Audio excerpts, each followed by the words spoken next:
आप खूब ध्यान दीजिए, समझदार हैं आप। पानी का सदुपयोग रोककर बचत करनी चाहिए या पानी का दुरुपयोग रोककर बचत करनी चाहिए, यह मेरा पूरे मीडिया जगत को सवाल है। एक आदिवासी मरुभूमि में रहने वाला बेचारा सीधा साधा आदमी एक दिन शहर में आया, अस्पताल गया तो अस्पताल में डॉक्टर साहब ने किसी को बोतल चढ़ाई थी, ग्लूकोज चढ़ाते ना, वो पानी चढ़ाया हुआ था। तो आदिवासी बोला कि अरे ये जो तुमने बोतल चढ़ाई है क्यों चढ़ाई है, ये तो तुम पानी का बिगाड़ कर रहे हो, हमारे मरुभूमि में तो पीने का पानी नहीं है और आप ये बोतल चढ़ाकर पानी का बिगाड़ कर रहे हो। अब आप बताओ आदिवासी की बुद्धि कैसी लगती है आपको? अरे वो बिगाड़ नहीं है, वो उसको बोतल चढ़ाना जरूरी है, मर जाएगा बेचारा। हॉस्पिटल में जाते ही डॉक्टर बोतल चढ़ाते हैं ना ग्लूकोज की, वो जरूरी है। वो होली में पानी का दुरुपयोग होता है, ये जो कहते हैं ना, वो भी उस आदिवासी की तरह ही है, बेवकूफ। दुनिया वालों की नजर से बच सकता है, मेरे मालिक की नजरों से नहीं बच सकता। और ये लोग बोलते हैं कि पानी का बिगाड़ करते हैं। बापूजी तुमसे थोड़ी पानी ले रहे हैं, बापूजी अपने यार का ही पानी ले रहे हैं। बापू को क्या समझते हैं? साधारण संत समझते हैं? नहीं। भगवत गीता पढ़िए, 14वां अध्याय 2 श्लोक, भगवान कृष्ण कहते हैं, इदम ज्ञानमुपाश्रित्य मम साधर्म्य मागताः। जिनको ईश्वर का साक्षात्कार हो गया, ऐसे सदगुरु में और मुझ में कोई अंतर नहीं है। ये कौन कहते हैं? भगवान कृष्ण कहते हैं। सब मिलकर एक बार भगवान कृष्ण का नाम आया है तो भगवान कृष्ण के चरणों में प्रणाम करें। वसुदेव सुतं देवं वसुदेव कंस चाणूरमर्दनम देवकी परमानंदम कृष्णं वंदे जगद्गुरु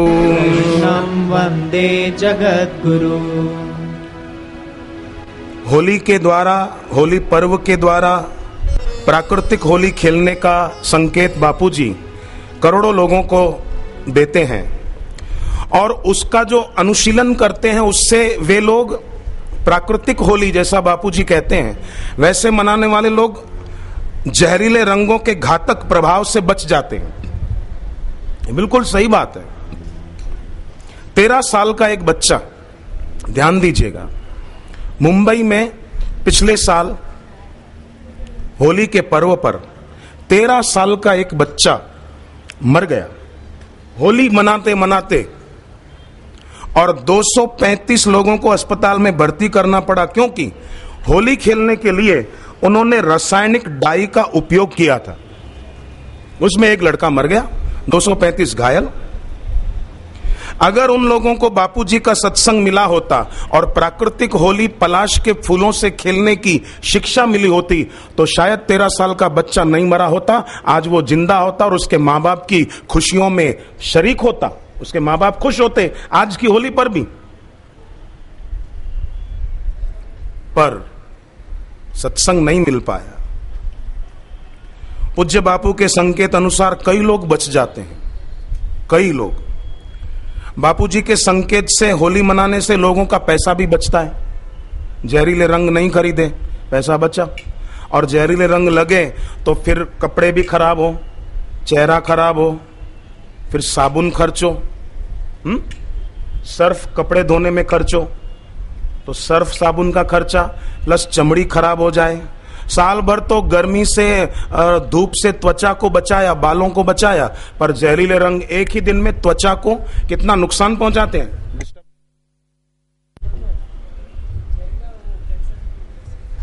तो आप सोचिए जरा, बापूजी के संकेत से पैसा भी बचता है, स्वास्थ्य बढ़िया होता है, आयु लंबी होती है। हमारे पृथ्वी सिंह जी बैठे हैं, जरा पृथ्वी सिंह जी खड़े हो जाइए। सीए साहब 1 मिनट खड़े हो जाइए। ये यहां बैठे हैं, देखो इनकी हालत ऐसी खराब हो गई थी, दिल्ली के सब साधक इनको जानते हैं, पर इनकी पत्नी और इनकी भाई साहब की क्या गजब की श्रद्धा गुरुदेव के प्रति। इनके रिपोर्ट कोई देखे ना तो कल्पना नहीं कर सकता कि यह आदमी बच भी सकता है। पर जाको राखे साइया, मार सके ना कोई, बाल नबा को कर सके चाहे जग बहरी होए। ये पृथ्वी सिंह जी हमारे गुरु भाई इसके प्रत्यक्ष प्रमाण है। यह है गुरु की कृपा, देखो कैसे बरसती है। बैठिए, धन्यवाद, खूब जियो साहब, 108 साल की उम्र भगवान आपको दे। तो होली को पानी का बिगाड़ समझने वाले उस आदमी आदिवासी से कम मूर्ख नहीं है, या तो फिर पैसा पाने के लिए बुद्धिमान होने के बावजूद भी गलत आरोप लगाते हैं कि पानी का बिगाड़ होता है। अब सुनिए साहब, कोका कोला और पेप्सी कंपनियां पानी का भयंकर दुरुपयोग करती हैं, और फिर जिस पानी का दुरुपयोग करके कोका कोला पेप्सी आदि बनाई, वो पीने से कौन सा फायदा होता है ये मेरे को बताइए आप। उसमें पानी का दुरुपयोग हुआ, और जो कोल्ड ड्रिंक बना उसको पीने से क्या फायदा होता है आप मुझे बताइए। मैं चैलेंज करता हूं, अगर कोका कोला और पेप्सी पीने से फायदा होता हो तो बताओ मुझे, और नुकसान कौन सा बाकी नहीं रहता। हर साल कोल्ड ड्रिंक्स के कारण 1,08,000 लोग बेचारे, राम बोलो भाई, राम हो जाते हैं। कोई कोई रिपोर्ट प्रेस तक आती है कि इतने लोग मरे। कानपुर में कुछ साल पहले 2 लड़कों ने शर्त लगाई कि कौन पेप्सी एक घूंट में पीता है ज्यादा, तो एक लड़का 7-8 पेप्सी पी गया, जीत तो गया शर्त, रात होते होते मर गया। क्या मिला? तो 1,80,000 लोग मरते हैं, उसमें 1,33,000 लोग कोल्ड ड्रिंक पीने के कारण डायबिटीज के पेशेंट हो जाते हैं। एक बोतल में कितनी शक्कर होती है ये आप हिसाब लगाइए कभी, कितनी शक्कर, 8 चम्मच शक्कर। आप घर के लोग सुबह चाय या दूध पीते हैं तो क्या 8 चम्मच शक्कर का उपयोग कोई करते हैं? संभव ही नहीं है। 8 चम्मच शक्कर एक बार में कौन पिएगा, किसकी ताकत है? पर एक कोल्ड ड्रिंक की बोतल कोई पीता है तो 8 चम्मच शक्कर आपके पेट में गई, और वो कितना नुकसान करेगी ये आंकड़े प्रत्यक्ष बताते हैं। 1,80,000 लोग मरते हैं, उसमें 1,33,000 लोग शुगर के पेशेंट हो जाते हैं, 44,000 लोग हृदय रोग के पेशेंट हो जाते हैं, और 6,000 लोग कैंसर के पेशेंट हो जाते हैं और मर जाते हैं, बच नहीं पाते। 70 से 80% लोग इन मरने वालों में कम आमदनी वाले देशों के हैं, धनवान देशों के नहीं है, कम आमदनी वाले देशों के लोग 70 से 80% ये बेचारे कोल्ड ड्रिंक पीने से बीमार होकर मर जाते हैं। अब बताओ,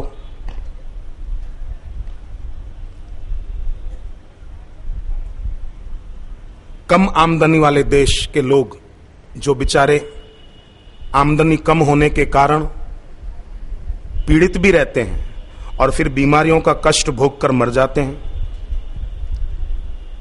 इतना ही नहीं, जहां लोग जल की आपूर्ति का, जल के अभाव का सामना कर रहे हैं, उन जगहों पर सरकार ने इनके प्लांट डालने की जगह दी है।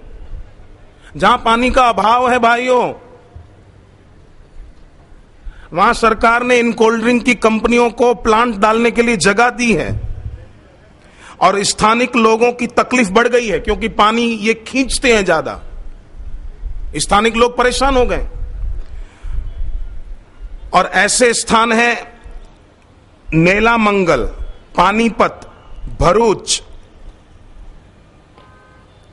सांगर रेड्डी, चौपंकी, दिल्ली, फिल्लौर, जोधपुर, कोसी। ये बिल्कुल परफेक्ट बात, इसको कोई काट नहीं सकता, कोई इस बात को झूठी नहीं कह सकता कि नहीं आप गलत कह रहे हो। कोई मेरी बात को गलत बोले तो ये जगहों पर जाकर देखें। और गर्मी के दिनों में जहां पानी और कम हो जाता है तो और इनकी खपत बढ़ जाती है। क्योंकि बेचारे जिनको पता नहीं वो गर्मियों में और पीते हैं, उनको लगता है कोल्ड ड्रिंक पीने से ठंडक मिलेगी। ठंडक तो भगवान के नाम से मिलेगी, भगवान की भक्ति से मिलेगी, ये पीने से ठंडक नहीं मिलेगी, ईश्वर के नाम से। गोविंद हरे गोपाल हरे गोविंद हरे गोपाल हरे। जय जय प्रभु दीन दयाल हरे। जय जय प्रभु दीन दयाल हरे। जय जय प्रभु दीन दयाल हरे। जय जय प्रभु दीन दयाल हरे। गोविंद हरे गोपाल हरे। गोविंद हरे गोपाल हरे। इससे ठंडक आती है, इससे पाप मिटते हैं, बीमारियां दूर होती हैं। जय जय जय हनुमान गोसाई। जय जय जय हनुमान गोसाई। कृपा करो गुरुदेव की नाई। कृपा करो गुरुदेव की नाई। मंगल भवन अमंगल हारी। मंगल भवन अमंगल हारी। उमा सहित जही जपत पुरारी। उमा सहित जही जपत पुरारी। श्री राम जय जय राम। श्री राम जय जय राम।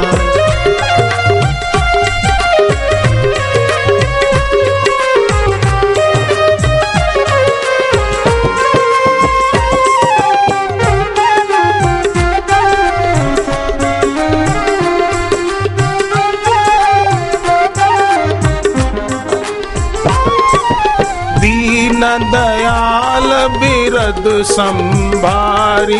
दीन दयाल बिरद संभारी। हरहु नाथ मम संकट भारी। हरहु नाथ मम संकट भारी। जय सिया राम जय जय सिया राम। जय सिया राम जय जय सिया राम। जय सिया राम जय जय सिया राम।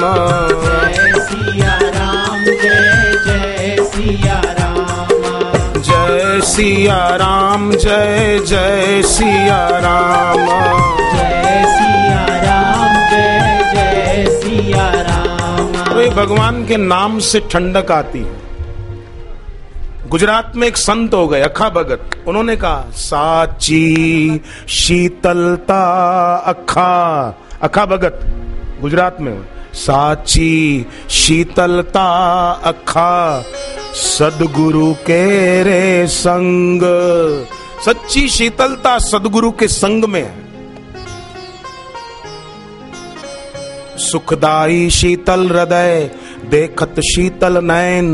सुंदर ऐसे संत जन बोले शीतल अमृत बैन। तेरा नाम मंगलकारी, तेरा ज्ञान हितकारी, इससे शीतलता आती है। तेरा नाम मंगलकारी, तेरा ज्ञान हितकारी।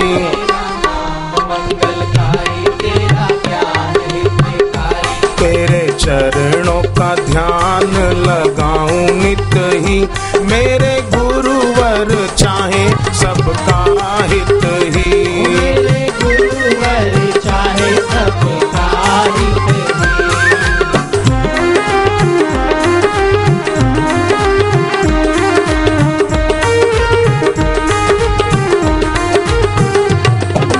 गुरु के वचन महाभयहारी। गुरु के वचन महाभयहारी। गुरु ही गोविंद कृष्ण मुरारी। गुरु ही गोविंद कृष्ण मुरारी। बंधु यही है सखा यही है, मेरे मात पिता ये हैं। बंधु यही है, सखा यही है, मेरे मात पिता ये है। तुम्ही तन मन में, तुम्ही जीवन में, तुम्ही जीवन में, मेरे रोम रोम में समाए तुम ही, मेरे गुरुवर चाहे सबका हित ही। मेरे गुरुवर चाहे सबका हित ही।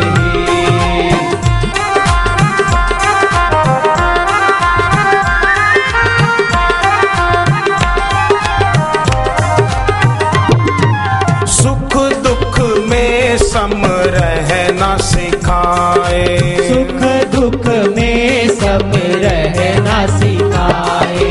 सबका जीवन दिव्य बनाए, वो सबका जीवन दिव्य बनाए। लगन जो इनसे लग जाए तो उसका बेड़ा पार है। लगन जो इनसे लग जाए तो उसका बेड़ा पार है। इंसान कहीं जग में है कोई, इंसान कोई जग में है कोई। गुरु ज्ञान में गोता लगाऊं नित ही, मेरे गुरुवर चाहे सबका हित ही। मेरे गुरुवर चाहे सबका हित ही।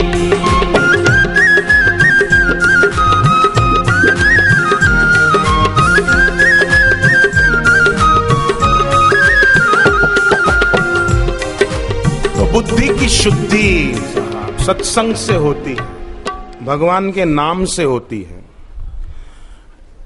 शाकुनी था ना, शाकुनी, कौरवों और पांडवों को भिड़ाने का काम मेन शाकुनी ने किया था। और आजकल निंदा करने वाले, आलोचना करने वाले वो शाकुनी के ही अवतार लगते हैं, भिड़ाने का काम करते हैं, संत और समाज के बीच दीवार खड़ी करना चाहते हैं। एक बार क्या हुआ कि पांडवों ने इंद्रप्रस्थ में अश्वमेध यज्ञ का आयोजन किया था। भगवान कृष्ण आए और सबको अलग अलग सेवा सौंपी। जैसे घर में कोई फंक्शन हो तो सब काम बांट लेते हैं ना, तो सबको बांटा काम। युधिष्ठिर और द्रौपदी यज्ञ में बैठेंगे, आहुतियां डालेंगे। भीम रसोई घर में सेवा करेंगे। भीम खाने बाद में बैठना, पहले सेवा। भीम को रसोई घर में। नकुल सहदेव को यज्ञ की सामग्री लाने और अतिथियों की सेवा करने में। भगवान स्वयं साधु संतों को भोजन कराने की व्यवस्था में। और दुर्योधन और शाकुनी को कहा कि तुम लोग जहां युधिष्ठिर महाराज का खजाना पड़ा है, वहां भोजन करके जाने वाले साधु संतों और ब्राह्मणों को दक्षिणा देने का काम दुर्योधन का है। दुर्योधन को लगा कि ये काम मुझे क्यों सौंप रहे हैं। दुर्योधन ने कहा, मामा ये तो बड़ी अच्छी बात हो गई, हम ज्यादा ज्यादा माल ब्राह्मणों को और संतों को बांटेंगे, युधिष्ठिर का खजाना जल्दी खाली कर देंगे। और खजाना जल्दी खाली हो जाएगा तो ब्राह्मणों को और संतों को दक्षिणा नहीं मिलेगी, वो नाराज होकर युधिष्ठिर को श्राप दे देंगे, अपना काम हो जाएगा। पर दुर्योधन बच्चे, अक्ल के कच्चे, कृष्ण भगवान ने तुझे काम सौंपा है तो जरूर कुछ सोचकर ही सौंपा होगा ना। कृष्णाय वासुदेवाय हरये परमात्मने प्रणत क्लेशनाशाय गोविंदाय नमो नमः। वो त्रिलोकी नाथ है, जरूर कुछ सोच के ही कहा होगा। और ये बात केवल कृष्ण जानते थे और त्रिकालज्ञ सहदेव जानते थे कि दुर्योधन के हाथ में पद्म था, और उस पद्म के कारण दुर्योधन अगर किसी को कुछ भी दान दे ना तो उससे कई गुना बढ़कर उसको तुरंत उसी दिन प्राप्त हो जाता था। पर दुर्योधन को पता ही नहीं था हर इंसान में कितनी योग्यताएं और शक्तियां छुपी हुई है, वो कितना महान हो सकता है और कितना अपना कल्याण कर सकता है, उसको पता ही नहीं, गंवा देता है। धनभागी सत्संगी होता है जो इसका पता लगा लेता है और अपना जीवन सफल करता है, सार्थक बनाता है अपनी श्वासों को। पर दुर्योधन को पता ही नहीं। भगवान ने कहा युधिष्ठिर को, भले बांटने दो, नाम तुम्हारा होगा। कि युधिष्ठिर महाराज के यज्ञ में गए, इतना दान दक्षिणा मिला, सब लोग तुमको आशीर्वाद देंगे, ब्राह्मण और संत, और खजाना खुटेगा नहीं। दुर्योधन के हाथ में पद्म है। तो मामा शकुनी और दुर्योधन बैठ गए बांटने के लिए, हीरे रत्न सोना। दुर्योधन बोले, मामा बात क्या है, बांटते जा रहे, इधर खुटता क्यों नहीं है? इतने में दुर्योधन ने देखा एक कीमती हीरों का हार पड़ा है। बोले ये दे देते हैं, पहले ये दे दो। हीरों का हार उठा के एक महात्मा है उसको दिलो। महात्मा आप भी क्या याद करोगे, लो। इतने में देखा खजाने में अंदर तो हीरों के 2 हार और पड़े हैं। अरे एक ही था, मैंने दे दिया, ये 2 कहां से आए? शाकुनी अपना देखने लगा, ये मेरा तो नहीं गिर गया, मामी डांटेगी भांजे, मामी गुस्सा करेगी तेरी, नहीं मेरा तो है, ये कहां से आए? तो दुर्योधन बोला, जरूर श्री कृष्ण तांत्रिक हैं, जरूर कोई तंत्र विद्या जानते हैं, सब उन्हीं की चाल है। सारा दिन बांटते बांटते थक गया, खजाना खुटता ही नहीं, जरूर ये मायावी है। उस जमाने में भी बोलने वाले लोग थे। आज कोई अगर अपने को और आश्रम को बोले तो परवाह ना करो, मस्त रहो, आनंदित रहो कि ठीक है बोलते रहते हैं, कोई बात नहीं। दुर्योधन तब भी था तो कोई दुर्योधन अब भी है, भले नाम दुर्योधन नहीं है, नाम कोई और हो, नाम से क्या है, नाम कोई और हो, पर ईश्वर की लाठी दुर्योधन को भी पड़ी थी और आज भी कईयों को पड़ती है। दुर्योधन समझता था कि भगवान हस्तक्षेप नहीं करेंगे, पर भगवान हमेशा हस्तक्षेप करते हैं। यद्यपि सम नहीं राग न रोषु, गहि न पाप पुण्य गुण दोषु, तदपि करहि सम विषम विहारा, भगत अभगत हृदय अनुसारा। देवगुरु बृहस्पति जी का वचन रामचरितमानस में इंद्र को कहते हैं। भगवान सम है, भगवान का किसी से राग द्वेष नहीं है, पर फिर भी भक्त और अभक्त के हृदय के अनुसार ईश्वर व्यवहार करते हैं। कर्ण के रथ का पहिया फंस गया, कर्ण उतरा रथ से नीचे, भगवान ने कहा अर्जुन लगा दे तीर। कर्ण कहता है ये अधर्म है। भगवान ने कहा आए बड़े धर्म की दुहाई देने वाले, अधर्म के ठेकेदार जिन्होंने धर्म की ध्वजाएं चुरा ली हैं, अधर्म के ठेकेदारों ने धर्म की ध्वजाएं चुरा ली है, धर्म की दुहाई देता है। तब कहां गया था तेरा धर्म, जब भरी सभा में तुमने द्रौपदी को गलत शब्द कहकर संबोधित किया था। हम नहीं बोल सकते द्रौपदी के लिए ऐसा शब्द जो कर्ण बोला था, मैं नहीं बोल सकता, मेरा दम नहीं है कि मैं द्रौपदी जैसी महान सती के लिए ऐसा शब्द बोलूं।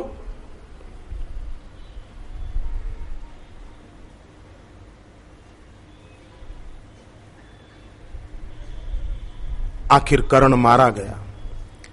आजकल का कोई निंदा करने वाला और मीडिया, इलेक्ट्रॉनिक मीडिया वाला होता तो बोल देता ये देखिए श्री कृष्ण साक्षात ईश्वर के अवतार अधर्म की शिक्षा दे रहे हैं, कर्ण नीचे उतरा है और ये देखिए कहते हैं अर्जुन को कि मार दे इसको, भड़का रहे हैं अर्जुन को, देखिए साहब इन पर कानूनी कार्रवाई होनी चाहिए।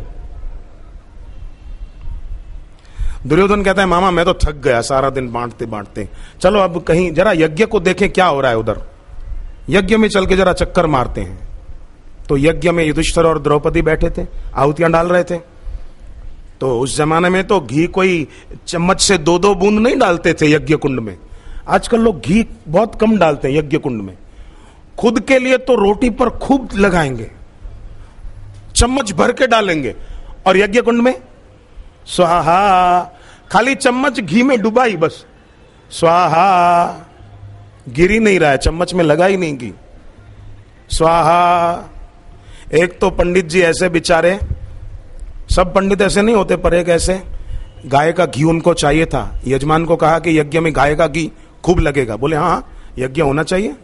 तो बोले आप एक काम करना, जब स्वाहा बोलूं ना आहुतियां डालो तो आंख बंद करके डालना, भोग लग रहा है देवताओं को, तो उस समय अपने को देखना नहीं चाहिए।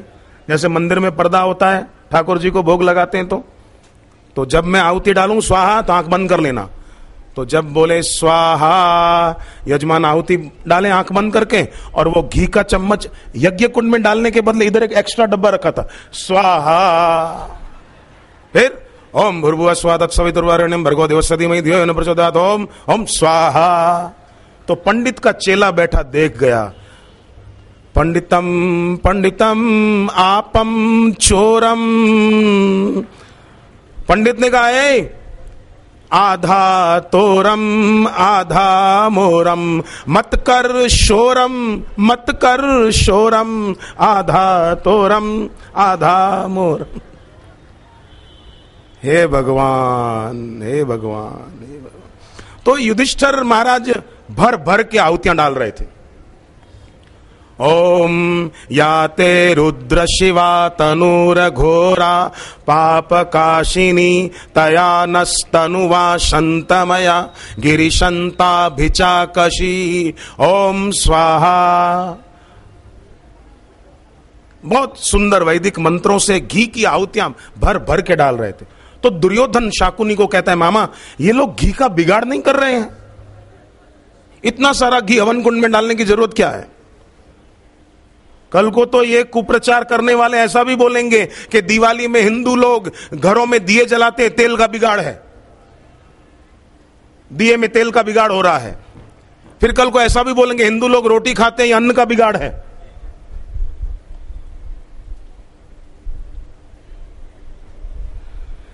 क्या किया जाए। मैं बात पूरी करूं।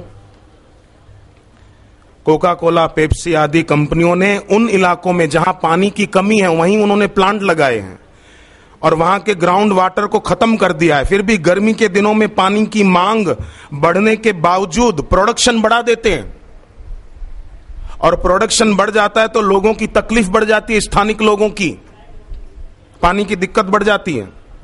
उस तरफ नजर क्यों नहीं जाती इन लोगों की कि इधर पानी का बिगाड़ हो रहा है और लोगों को तकलीफ हो रही है। जबकि बापू के द्वारा जब पलाश के फूलों का रंग छांटा जाता है तो हमारे धर्म ग्रंथ कहते हैं पलाश के फूलों का स्नान कोई करे तो काल सर्प योग से उसको मुक्ति मिल जाती। काल सर्प किसी के ऊपर हो अगर तो उसकी निवृत्ति हो जाती। ये पलाश के फूलों के रंग की महिमा है। और भी कई फायदे हैं। पेप्सी को कंपनी जितना पानी उपयोग में लाती है उससे आधा पानी 25 करोड़ 60 लाख लीटर पानी गटर में बहा देती। 25 करोड़ 60 लाख लीटर पानी बह जाता है। इतना ही नहीं, महाराष्ट्र सरकार ने शराब बनाने वाली कंपनी को पानी देने के कोटा में बढ़ोतरी की है। वहां नजर क्यों नहीं जाती कि शराब पीने से हमारे देश के लोगों की कितनी स्वास्थ्य की हानि, पैसों की हानि हो रही है और लोगों के घरों में शांति भंग होती है। शराब पीने से किसका घर ठीक हुआ? घर उजड़ता है। और बापूजी के सत्संग से कितनों की शराब छूट गई, कितनों का मांसाहार छूट गया, कितनों के व्यसन छूट गए।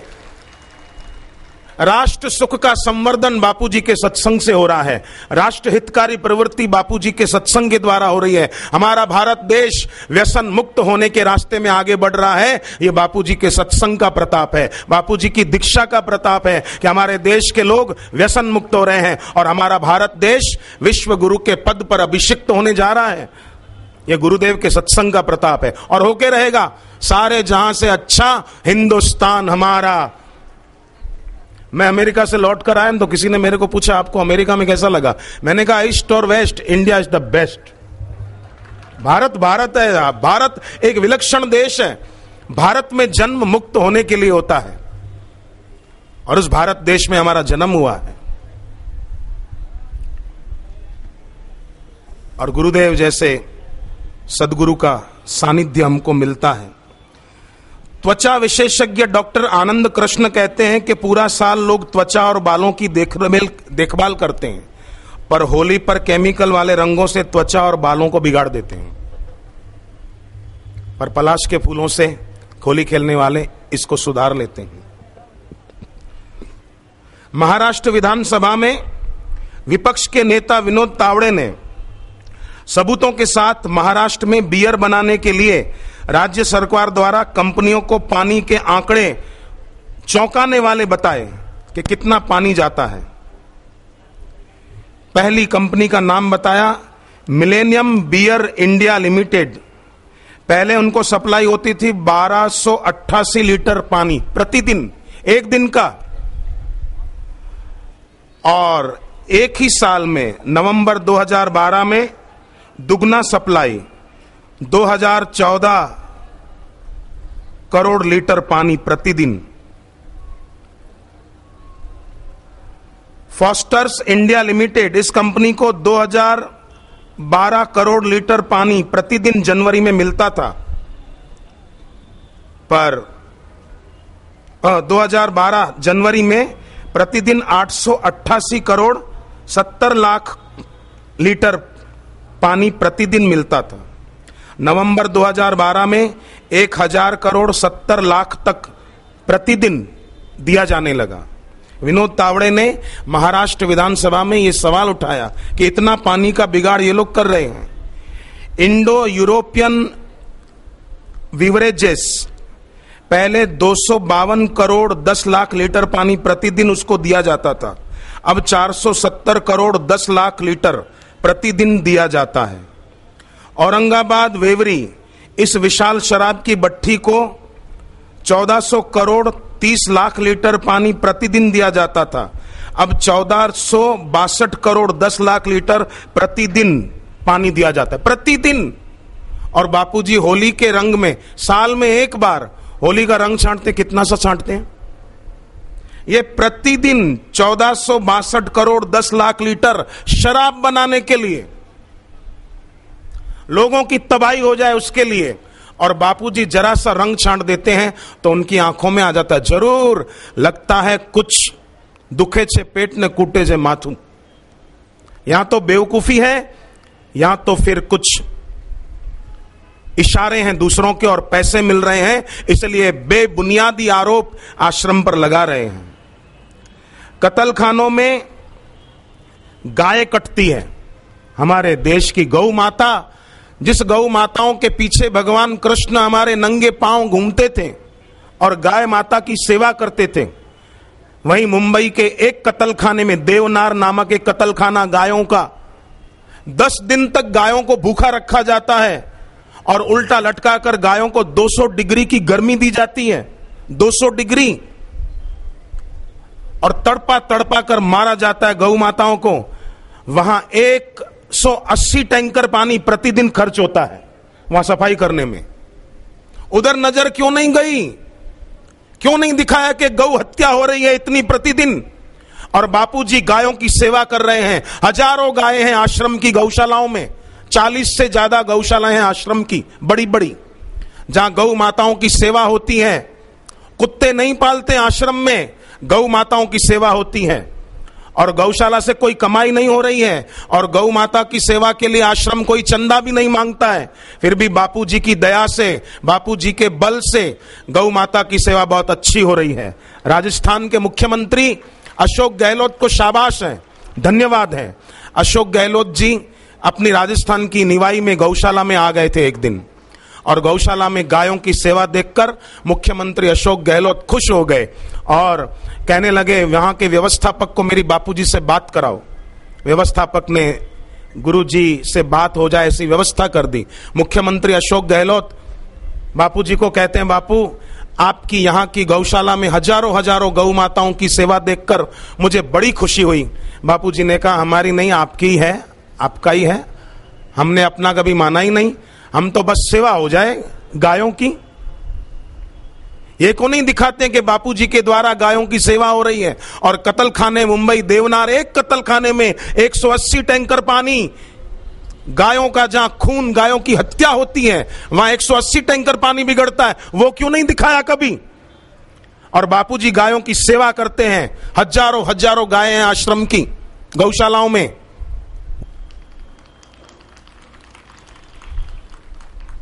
American heart associations epidemiology and prevention, nutrition, physical activity and metabolism, उनकी 2013 में साइंटिफिक सेशन में रिपोर्ट पेश की गई रिसर्च की कि कितने लोग पेप्सी आदि पीने से बेचारे बीमार होकर दुनिया से चल बसते हैं। पानी का बिगाड़ वहां क्यों नहीं दिखता है? बड़ी बड़ी होटलों में स्विमिंग पूल के लिए लाखों लीटर पानी बिगाड़ा जाता है, यह आपको भी पता होगा, नहीं होता है? बड़ी बड़ी होटलों में लाखों लीटर पानी बिगाड़ देते हैं। रेन डांस, मुझे पता ही नहीं था, रेन डांस शब्द ही पता नहीं था, मुझे किसी ने 2-3 दिन पहले बताया। उसमें कितना पानी का बिगाड़ होता है और चरित्र भ्रष्ट हो जाते हैं युवक युवतियां। पर बापूजी के सत्संग से हमारे देश के युवान चरित्रवान होते हैं, हमारे देश के युवानों का भविष्य उज्जवल हो जाता है, हमारे देश के बच्चों का भविष्य उज्जवल हो जाता है। क्यों? कि बापूजी विद्या प्राप्ति का मंत्र सारस्वत मंत्र देते हैं और भगवती सरस्वती मां अपने नाम का जप करने वाले बच्चे बच्चियों को विद्या प्राप्ति के क्षेत्र में अपार सफलता दिला देती हैं। और हमारे देश के बच्चे तेजस्वी होते हैं बापूजी के सत्संग से, बाल संस्कार से। भगवान से तो कम नहीं, माता और पिता, मां बाप के अंदर ईश्वर है। मां 9.5 महीने गर्भ में बच्चे को संभालती है। मुझे ये भजन बहुत अच्छा लगता है, मैंने पिछले हर प्रोग्राम में गाया, आपको भी सुनाऊं, बहुत अच्छा है। हमारे देश के विद्यार्थियों को और युवाओं को यह भजन बहुत प्रेरणा देगा।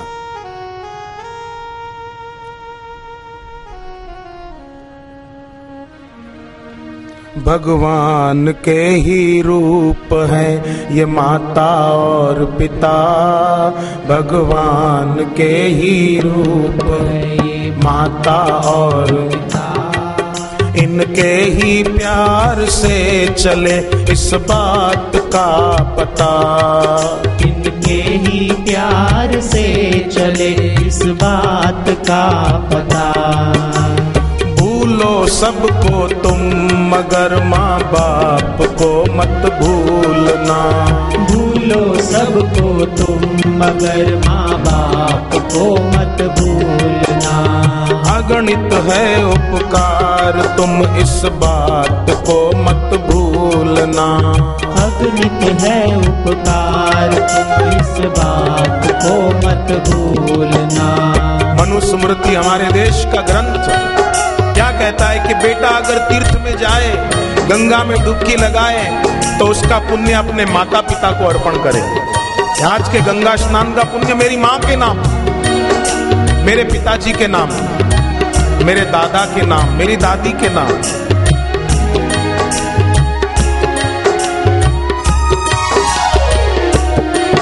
जिनके ऋण से इस देह का है रोम रोम भी भरा, जिनके ऋण से इस देह का है रोम रोम भी भरा।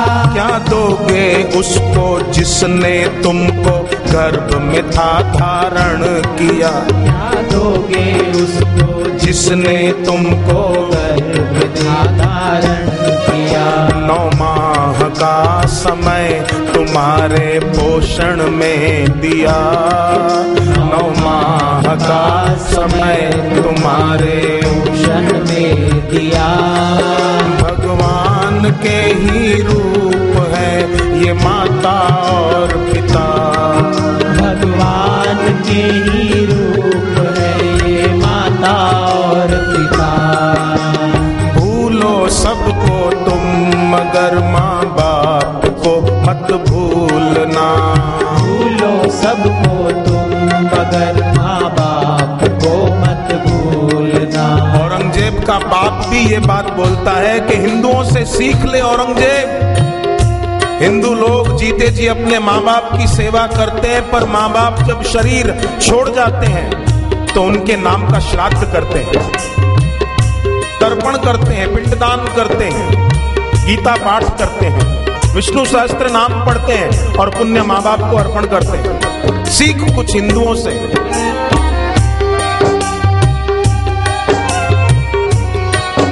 मन में कभी इनके प्रति दुर्भाव आ जाए कोई, मन में कभी इनके प्रति दुर्भाव आ जाए कोई, खुद बचा लेना इससे, ऐसा ना पाप है कोई।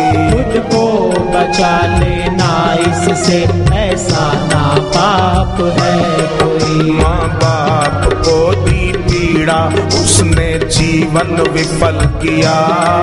माँ बाप को दी पीड़ा, उसने जीवन सफल किया। भगवान के ही रूप है ये माता और पिता। भगवान के ही रूप है ये माता और पिता।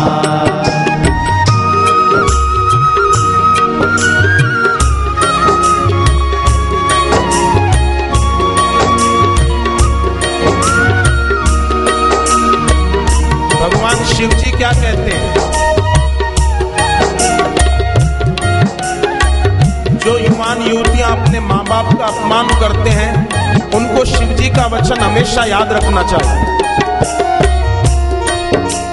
शिव जी का वचन है, मात पिता गुरु प्रभु की वाणी, बिनहि विचार करिए शुभ जानी। मात पिता गुरु प्रभु की वाणी, बिनहि विचार करिए शुभ जानी। कितनी सुंदर बात है, माता पिता सदगुरु और ईश्वर की बात बिना विचारे शुभ जानकर करो।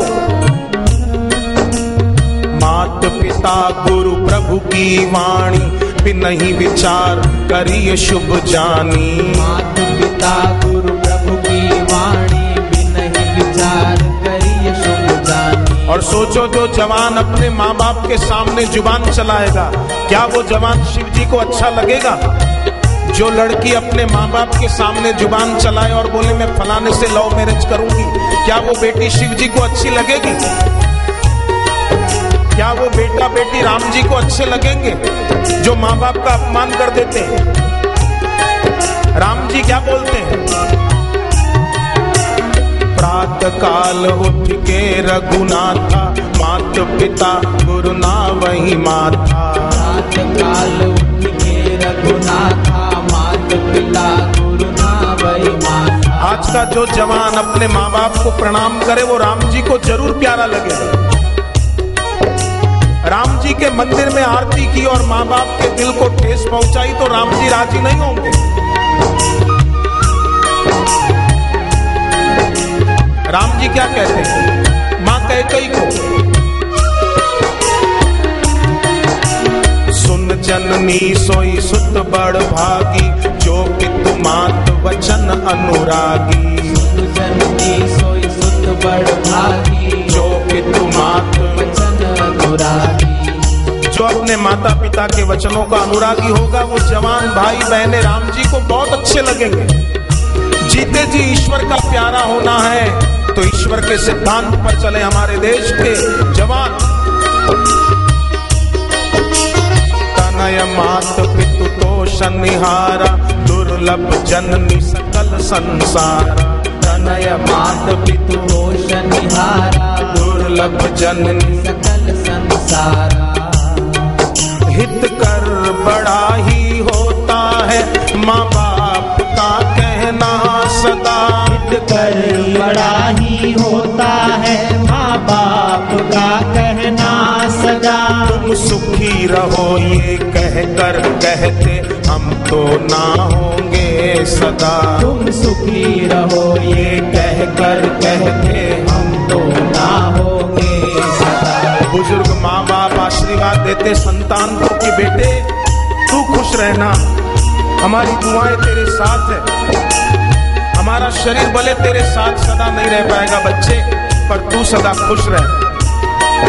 हित कर बड़ा ही होता है, माँ बाप का कहना सदा। हित कर बड़ा ही होता है, माँ बाप का कहना सदा। तुम सुखी रहो ये कहकर कहते, हम तो ना होंगे सदा। तुम सुखी रहो ये कहकर कहते, हम तो ना होंगे सदा। इतनी करुणा वरुणा से तुमको दिल निकाल कर दे दिया।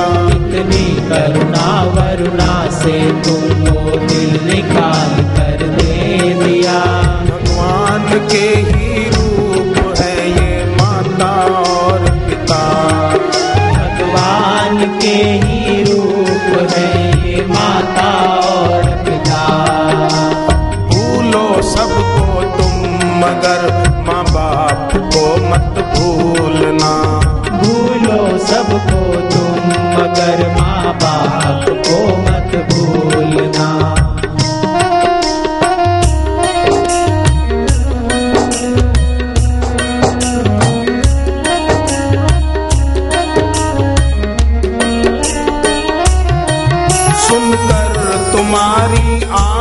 जिनका दिल खुशियों से खिल जाए। सुनकर तुम्हारी आहट जिनका दिल खुशियों से खिल जाए। बच्चे स्कूल से आते हैं तो माँ बाप खुश हो जाते हैं।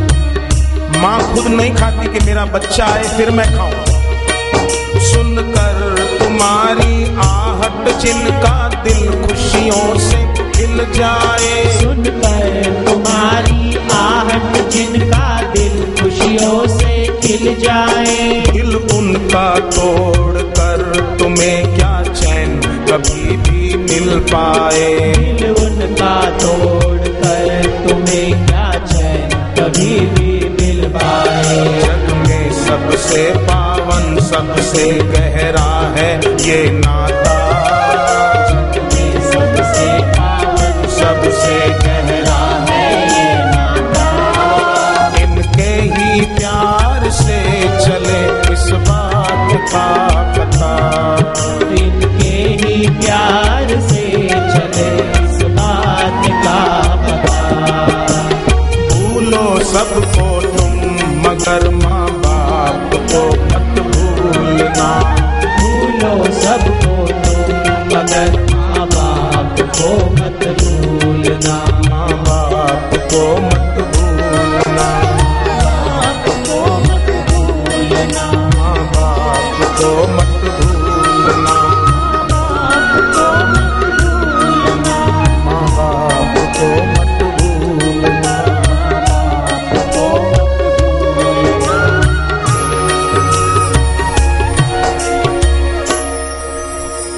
मेरी माँ का नाम रोशन हो, मेरे पिता का नाम रोशन हो और मैं अपना जीवन धन्य बना लूं। ऐसी प्रेरणा बापूजी के सत्संग से अनेकों अनेक युवान भाई बहनों को मिलती है और युवानों का जीवन तेजस्वी हो रहा है। बापूजी के सत्संग से 3 बातें जो बुद्धि में होना बहुत जरूरी है वो बापूजी के सत्संग से आती है। एक, तत्काल निर्णय की शक्ति, ये बापूजी के सत्संग से आती है। आदमी सही समय पर सही निर्णय करके और वो कार्य पूरा करके लाभ अर्जित कर ले। बुद्धि में दूसरी बात जो जरूरी होनी चाहिए वो बापूजी के सत्संग से आती है। कौन सी? मन और इंद्रियों का नियंत्रण। कि इंद्रियां उनके मनमाने विषयों में न जाए।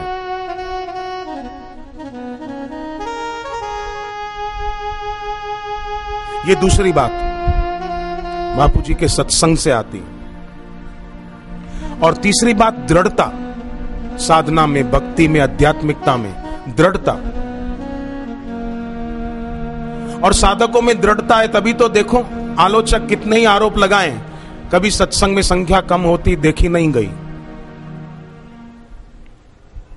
ये तो वो लोग भी मानते हैं, आलोचना करने वाले भी मानते हैं कि इतना कुछ होता है फिर भी बापूजी के पास जाने वालों की संख्या कम क्यों नहीं होती। जरूर कुछ है, कुछ नहीं बहुत कुछ है, सब कुछ है। मम साधर्म्य मागता, भगवान कहते हैं ऐसे महापुरुष में और मुझ में साधर्म्य है।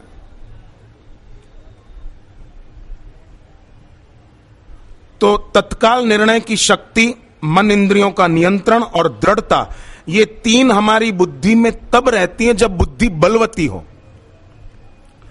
और बुद्धि बलवती होती है भगवत प्रेम से। और भगवत प्रेम बापू के सत्संग से पुष्ट होता है। ईश्वर में प्रेम बढ़ता जाता है। ईश्वर के नाम का जप अधिक से अधिक करते हैं लोग। पवित्र पर्व के दिनों में जप तप ज्यादा करते हैं। महाशिवरात्रि को जिन्होंने उपवास करके जप किया था हाथ ऊपर करो। कितने लोग? हा, मैं भी आपके साथ ही हूं। ये क्या है? ये बुद्धि बलवती हुई भगवत प्रेम से, तभी उपवास करके रात को जागकर जप किया। और अब होली की रात आ रही है। होली की रात भले रात पर नहीं जागो, पर होली की रात चंद्रमा में 3 की भावना करना। जिनके घर में भी आर्थिक कष्ट है, शारीरिक कष्ट है और कोई कष्ट है, होली की रात चंद्रमा में 3 की भावना करें। एक भगवान विष्णु की, दूसरी लक्ष्मी माता की और तीसरी सूर्य भगवान की। 3 की भावना करें। भगवान विष्णु की भावना करके बोले ओम विष्णवे नमः, ओम विष्णवे नमः, ओम विष्णवे नमः। लक्ष्मी माता की भावना करके ओम श्रीम नमः, ओम श्रीम नमः। सूर्य भगवान की भावना ओम सूर्याय नमः, ओम भास्कराय नमः। 3 का खीर का भोग लगाएं कि हमारे घर में से ये कष्ट नष्ट हो, हमारी भक्ति बढ़े, घर में सुख शांति बढ़े, घर में सब निरोग रहें। होली की रात हर साल ये किया जाता है, करना चाहिए। और थोड़ी देर बैठ के गुरु मंत्र का जप करें।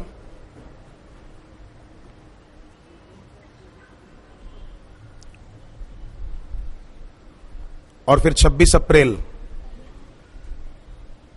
चंद्र ग्रहण है, उसमें भी थोड़ा टाइम है, मैं फिर बाद में बताऊंगा चंद्र ग्रहण को क्या करना चाहिए। तो भगवत प्रेम बुद्धि को बल देता है, और बुद्धि बलवान होती है तो ये 3 बातें आ जाती हैं। मन इंद्रियों का नियंत्रण, तत्काल सही निर्णय की शक्ति, और साधना में दृढ़ता। आपने गुरुदेव के सत्संग में भक्तिमाल के रचयिता नाभाजी महाराज का नाम सुना है। नाभाजी महाराज ने 12 दशाएं प्रेम की बताई। आप और हम देखें इन 12 दशाओं में से मुझे कौन कौन सी प्राप्त हुई है और मुझे कौन कौन सी अनुभव में आ रही है। ईश्वर और गुरु के लिए जिनके दिल में प्रेम है, उनके लिए नाभाजी महाराज ने 12 दशाएं बताई। उन 12 में से कौन कौन सी हैं, सुनना और देखना कि मेरे में इनमें से कौन सी है। 1 है, 2 है, 3 है। पहली दशा का नाम नाभाजी महाराज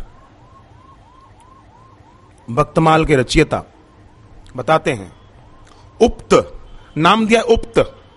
उक्त दशा मतलब हमारे जो प्रिय हैं, इष्ट हैं, आराध्य हैं, ईश्वर कहो, गुरु कहो, उनके दिव्य गुणों को सुनकर आनंदित हो जाते हैं, उनका नाम सुनकर आनंदित होते हैं, उनकी कृपा का कोई अनुभव किसी से सुनकर गदगद हो जाते हैं, और फिर उनसे मिलने की इच्छा होती है कि मैं उनसे कब मिलूं, मुझे कब उनके दर्शन हो, मुझे कब नजदीक से गुरु को देखने का अवसर मिले। ऐसा जिसको बार बार होता रहता है। यह प्रेम की पहली दशा नाभाजी महाराज ने बताई, उक्त दशा। जैसे रुक्मणी जी थी, श्री कृष्ण के दर्शन की इच्छा, गोपियां थीं, श्री कृष्ण के दर्शन की इच्छा बार बार होती थी। यह पहली दशा, उक्त दशा। दूसरी यत्त दशा।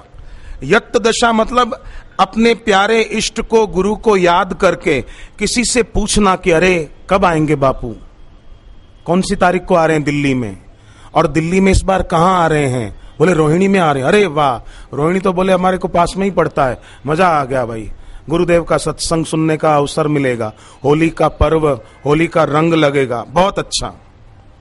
जैसे उद्धव जी व्रज में गए तो गोपियों ने पूछा श्री कृष्ण कब दर्शन देंगे।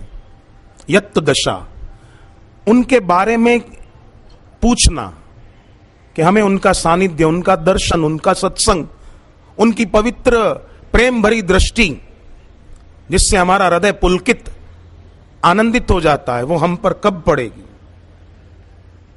ये दूसरी यत्त दशा। जैसे जनकपुरवासी भगवान राम को देखकर गदगद हो गए,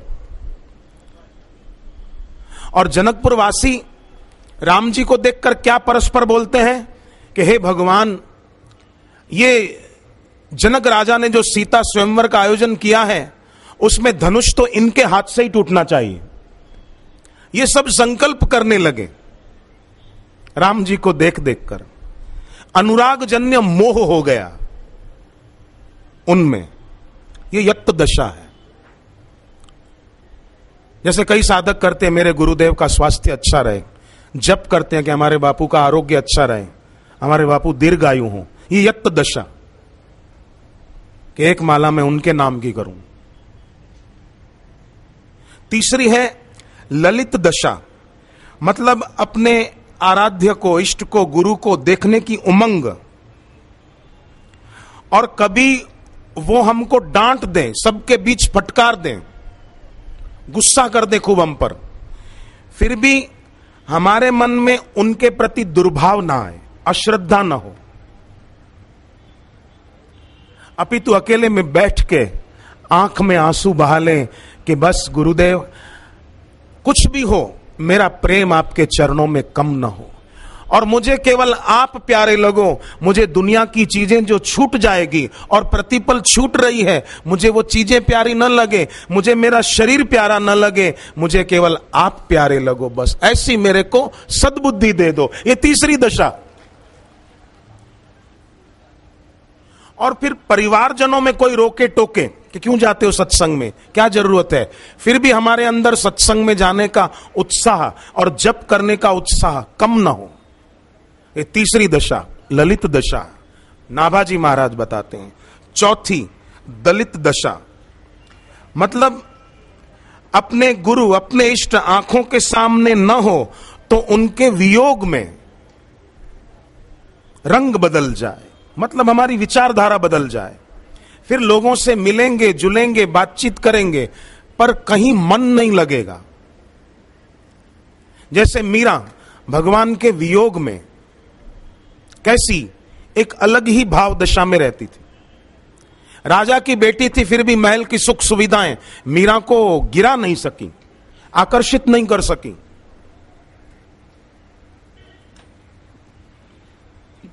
नहीं अपनी शरीर में मीरा की आसक्ति थी। भरत जी देखो, राम जी का वियोग है तो महल में नहीं रहते, पर्ण कुटीर में रहते हैं। कौन मना करता उनको?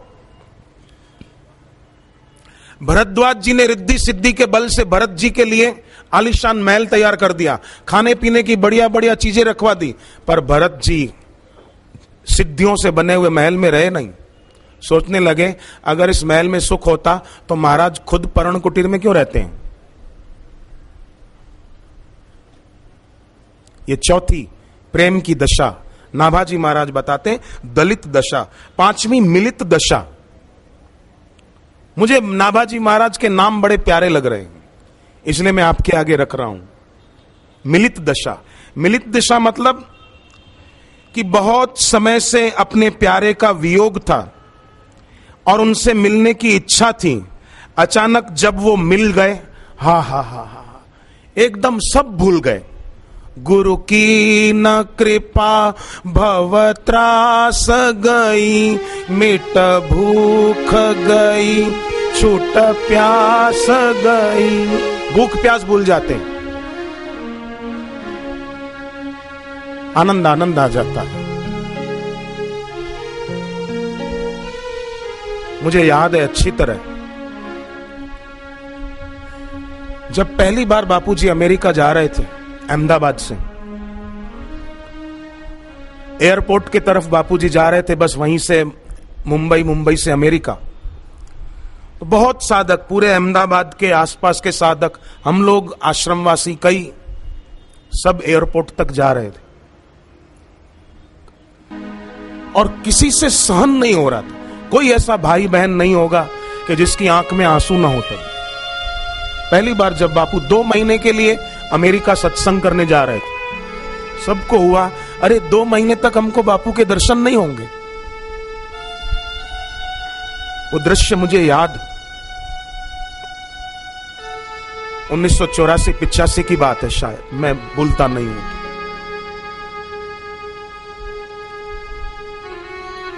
2 महीने तक गुरुजी के दर्शन नहीं होंगे, ये सोचकर सबका दिल दहल रहा, क्योंकि गुरु के दर्शन से क्या मिलता है, गुरु की दृष्टि से क्या मिलता है, ये निगुरा क्या जाने, ये नास्तिक क्या जाने। और सदगुरु अपने साधकों को कितना अपना मानते हैं, ये आप और हम भी नहीं जान सकते।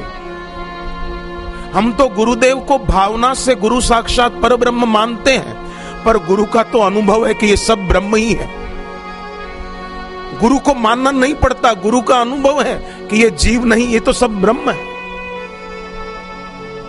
और ऐसे गुरुदेव के 2 महीने दर्शन ना हो, और जब बापूजी अमेरिका से लौटे थे, वो दृश्य भी मुझे याद है। सब एयरपोर्ट पर पहुंचे थे और एयरपोर्ट से पूरी शोभा यात्रा विशाल आश्रम तक सब नाचते गाते आए थे। कि आज हमारे गुरुजी आ गए। तो ये प्रेम की 5वीं मिलित दशा। बहुत समय के बाद जब अचानक गुरुदेव आए और उनके दर्शन हो, तो एक ऐसी भाव समाधि, खुली आंख, कि उसमें सारी चिंता, दुख, शोक, पाप सब बह जाए। ये प्रेम की दशा है। गोपियों में थी ये प्रेम की दशा। खाली सुबह भगवान जाते थे गौचारण के लिए, गौ सेवा के लिए, और भगवान जब तक शाम को लौटते नहीं थे, उनके वियोग में गोपियां बैठती, और जब आते मिलित दशा, दिव्य आनंद, दिव्य सुख गोपियों को प्राप्त होता था। भरत जी को राम जी 14 साल के बाद लौटे हैं। अभी राम जी भरद्वाज जी के आश्रम में रुके हैं प्रयागराज में। हनुमान जी ने कहा प्रभु जल्दी करो, 14 साल हो गए हैं। भरत जी का संकल्प है अगर थोड़ी भी देर हुई तो चिता तैयार करके उसमें अपना शरीर त्याग देंगे। राम जी ने कहा तुम भरत को खबर करो, मैं अभी आ रहा हूं भरद्वाज जी से मिलके। और हनुमान जी उड़ान भरते हैं, आते हैं भरत जी के पास, और भरत जी चिता तैयार करके प्रवेश करने की तैयारी कि अब मैं शरीर नहीं रखूंगा, मेरे राम जी नहीं आए, 14 साल बीत गए। और अचानक हनुमान जी आ गए, भैया भरत रुक जाइए, राम जी अभी आ रहे हैं, अभी आ रहे हैं। राम जी अभी आ रहे हैं, ये सुनते ही भरत जी हनुमान जी के गले लग गए और कहा कि हनुमान जी एक बार अब राम जी को देख लेने दो, मैं आंखें निकाल कर दे दूंगा, क्योंकि मेरी आंखें दोबारा राम वनवास नहीं देखना चाहती, मेरी आंखें अब राम राज्य देखना चाहती। मैं अब दोबारा राम जी को अपने से दूर नहीं देख सकता। कितना भरत जी का प्रेम, ये भरत जी में है मिलित दशा। कैसा प्रेम था इन सबका। मैं इसलिए इनको याद कर रहा हूं, काश हमारे दिल में भी वो प्रेम की ज्योत जल जाए, हमारे दिल में भी ऐसी भक्ति आ जाए। ये भक्ति नहीं पाई तो जीवन व्यर्थ है। तुलसीदास जी कहते हैं दलन मोह तम सोस प्रकाशु, बड़े भाग और आवहीं जासु। जिसके बड़े भाग है उसको ये भक्ति मिलती। 6ठी है कलित दशा, जिस समय मन संयोग के आनंद में द्रवीभूत होकर प्यारे के प्रेम में डूब जाता है और कुछ सूझे ही नहीं, कौन क्या कर रहा है, कौन क्या बोल रहा है, नहीं नहीं, मेरी नजर तो मेरे गुरु पर। कलित दशा, कुछ याद ना रहा कि घर जाना है, या मैंने खाया नहीं है, मैंने पानी नहीं पिया, कुछ याद न रहे, उसी के दर्शन में डूब जाएं, दृश्य की आस्था खत्म हो जाए। 7वीं है छिलित दशा। छिलित दशा मतलब अपने सद्गुरु के अत्यंत स्नेह के कारण से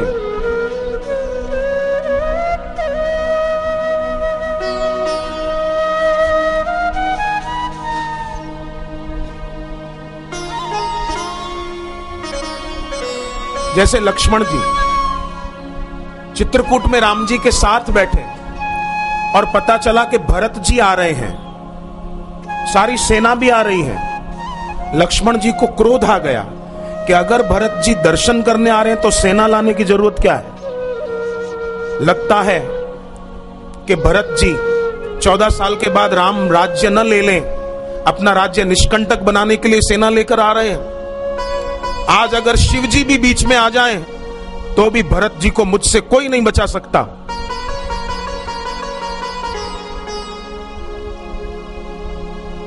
क्रोध में आकर लक्ष्मण जी बोलते हैं, क्यों? कि अपने राम जी को कोई कष्ट आ जाए तो भरत जी आ रहे हैं, कोई दुश्मन नहीं आ रहे तो भी।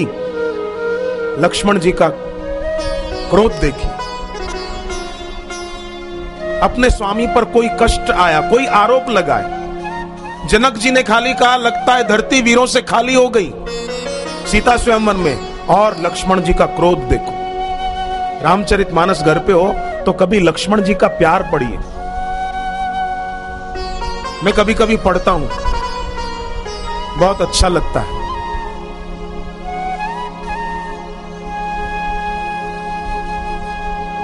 यह है 7वीं छिलित दशा। क्रोध में भी प्यारे से तदाकारता कि मेरे स्वामी पर कोई उंगली ना उठाए, कोई आंच ना आए। छिलित दशा।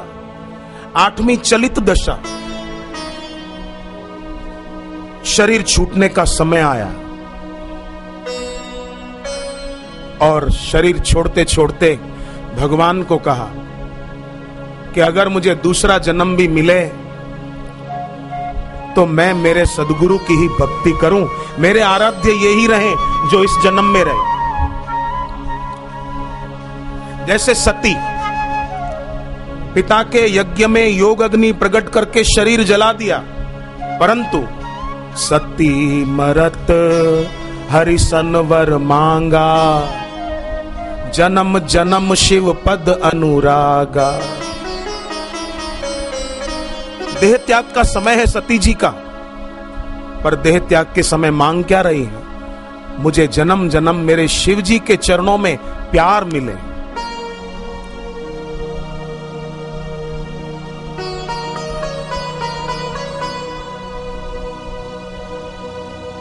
वेद व्यास जी के शिष्य सूत जी महाराज व्यास जी को क्या कहते हैं? भवे भवे यथा भक्ति पादयोस्तव जायते तथा कुरुष्व देवेश नाथस्त्वं नो यत प्रभु। हे प्रभु, हे मेरे गुरुदेव, मुझे मुक्ति नहीं चाहिए, मैं तो हर जन्म आपकी भक्ति करूं बस।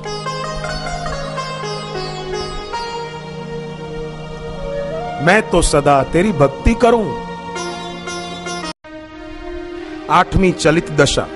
शर्वंग ऋषि रामचरितमानस में लिखा है, शरीर छोड़ते समय भगवान से क्या मांगते हैं?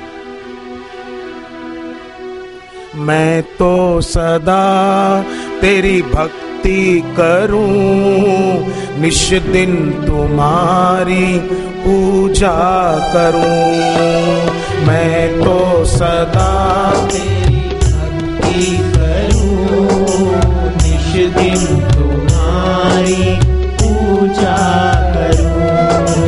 निश दिन तुम्हारी पूजा करूं।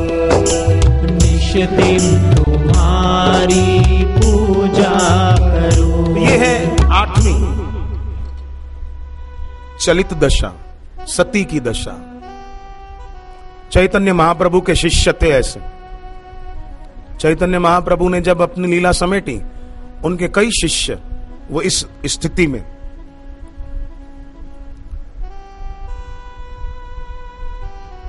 मुझे इंदौर के एक व्यक्ति ने कविताओं की किताब दी थी कि आप देखना कभी आपको कुछ कविता अच्छी लगे तो। मैं कविता पढ़ता नहीं, पर उसने कहा ये किताब अच्छी है, आप देखना। मैंने वो किताब देखी, मुझे एक पंक्ति बहुत अच्छी लगी, मुझे याद रह गई। दोबारा मैंने पढ़ी नहीं वो, पर एक बार पढ़ने से मुझे याद रहेगी, बहुत अच्छी।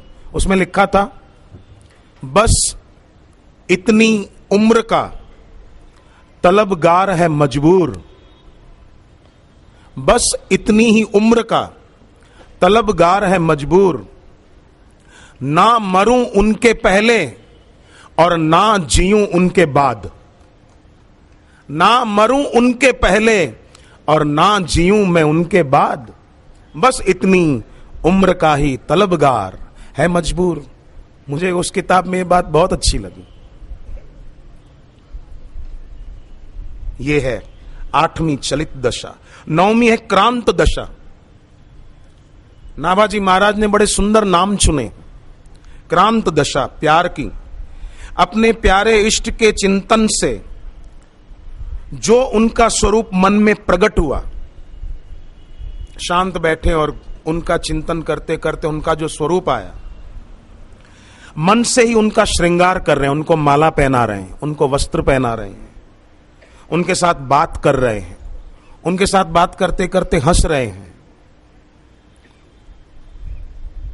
उनको कुछ खिला रहे हैं भावों से, ये क्रांत दशा है।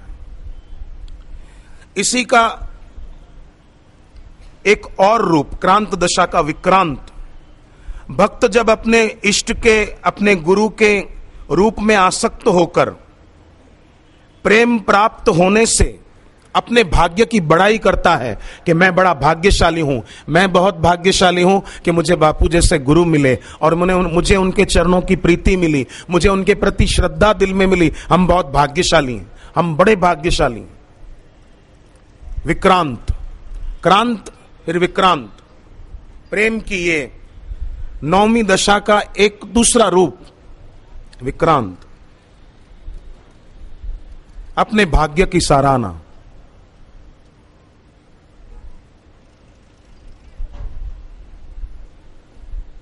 मीरा अपने को भाग्यशाली मानती, शबरी अपने को भाग्यशाली मानती, और आप और हम साधक भी अपने को भाग्यशाली मानते हैं कि ऐसे घोर कलिकाल में पूज्य बापू के सत्संग का लाभ हमको मिला, मिल रहा है, मिलता रहेगा। 11वीं है विहरत दशा। विहरत दशा माने जैसे गोपियां कहती है कि अगर हे भगवान हमको आपके चरणों का प्रेम और भक्ति नहीं मिली तो जीवन व्यर्थ है, मुक्ति तो हमको चाहिए ही नहीं, हमको तो आपके चरणों का प्रेम चाहिए। देखो, एक होता है विषय रस, जो संसारी लोग भोगने में ही मस्त रहते हैं, आंखों से रूप देखना या फिल्म देखना, कानों से गीत संगीत सुनना, जीभ से स्वाद का मजा लेना, मैकडोनल्ड में जाऊं, पिज्जा खाऊं, सैंडविच खाऊं, बर्गर खाऊं, फिर भले पेट खराब हो, इसको बोलते हैं विषय रस। ठीक है। दूसरा, इस विषय रस में तो शक्ति नष्ट होती है, जीवन बर्बाद हो जाता है। दूसरा होता है ब्रह्म रस, जो गुरुदेव ब्रह्म ज्ञान की बातें बताते हैं, तो जो ब्रह्म परमात्मा का रस आता है उसमें एक तृप्ति की अनुभूति होती है। विषय रस में कभी तृप्ति की अनुभूति हो ही नहीं सकती, किसी को संभव ही नहीं है। कितनी ही बढ़िया होटल में जाके बढ़िया से बढ़िया, महंगा से महंगा खाना खाए, उस दिन पेट भरेगा, अगले दिन होगा दोबारा खाऊं, तृप्ति नहीं हो सकती, और अधिक अतृप्ति होगी।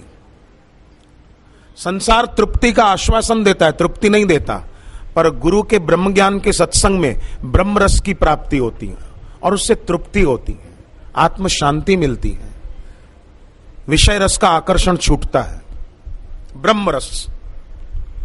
और तीसरा होता है भक्ति रस, उसमें तृप्ति तो मिलती है पर और प्यास बढ़ जाती है कि और बढ़े, और मिले, और मुझे लाभ मिले। इसलिए हर पूर्णिमा को साधक पहुंच जाते हैं।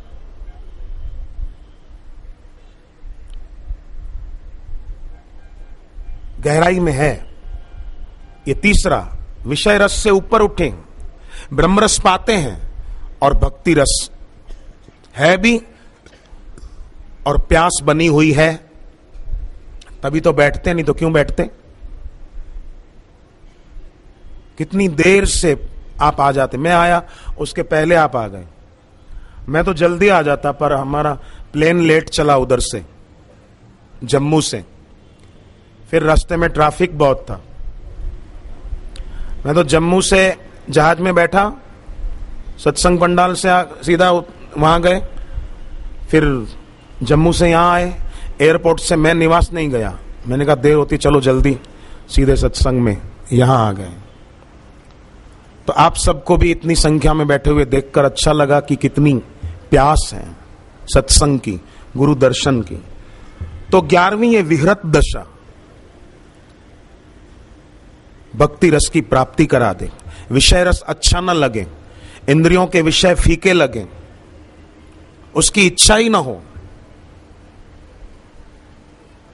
जैसे केवट कहते हैं भगवान राम को, अब कछुनाथ न चाहिए मोरे, दीन दयाल अनुग्रह तोरे।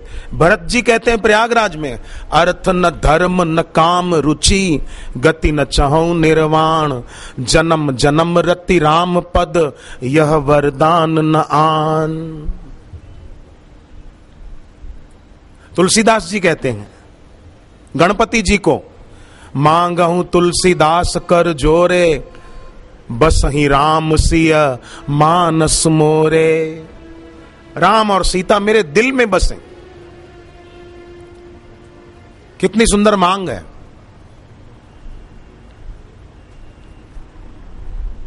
अहिल्या मांगती है भगवान राम से, विनती प्रभु मोरी मैं मति भोरी, नाथ न मांगऊं वर आना, पद पद्म परागा रस अनुरागा, मम मन मधुप करे पाना। विषय रस कोई अच्छा ही नहीं लगता है, बस वही अच्छे लगते, उनकी भक्ति अच्छी लगती। 12वीं है गलित दशा। अपने प्यारे के, अपने इष्ट के, गुरु के रूप की चिंतन करके उनकी दिव्य सुंदरता, शाश्वत मन का द्रवीभूत हो जाना।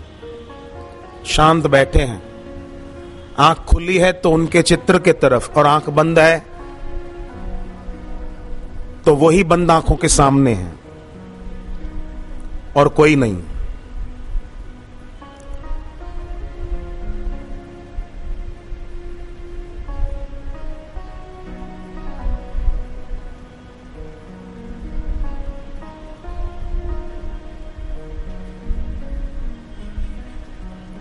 ऐसा जो होने लगेगा ना, रोज गुरु पूनम होगी, साल में एक गुरु पूनम नहीं होगी, रोज गुरु पूनम।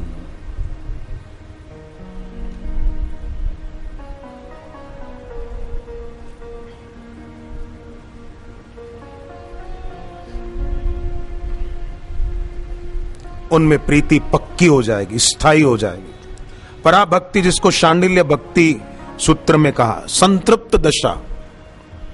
तो ये प्रेम की 12 दशाएं हैं। हम साधक देखें इन 12 में से हमें कौन कौन सी मिली, कौन सी दशा में हमारा प्रवेश हुआ है।